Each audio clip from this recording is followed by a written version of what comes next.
అందరూ ఈ మధ్య కొన్నిసార్లు కంగారు పడి ఏదో చేస్తుంటే నేను చూస్తున్నాను. క్రైస్తవునికి ఏదో జరిగిపోతుందని, క్రైస్తవుని అణగదొక్కేస్తున్నారని, క్రైస్తవునికి దేశంలో మనుగడ లేదని అంత భ్రమ. క్రైస్తవుడు ఎవడైనా అణగదొక్కగలిగాడు ప్రపంచంలో పుట్టాడండి? చరిత్రలో ఎక్కడైనా రాయబడిందండి? క్రైస్తవుడు అణగదొక్కబడినవాడు కాదు, అనంత జ్ఞాని, జ్ఞాన సంపన్నుడైన దేవునితో జత చేయబడినవాడు, పవిత్రమైన మేధస్సు కలిగిన వాడు. ఈరోజు శాస్త్రవేత్తలు ఏది కనిపెట్టినా అది క్రైస్తవుని మేధస్సుల నుంచి పుట్టిన సంగతి ప్రపంచం ఒప్పుకుంటున్నటువంటి సత్యం.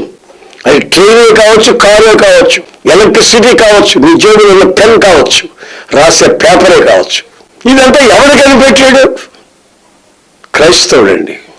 క్రైస్తవుడు జ్ఞాన సంపన్నుడు. క్రైస్తవునికి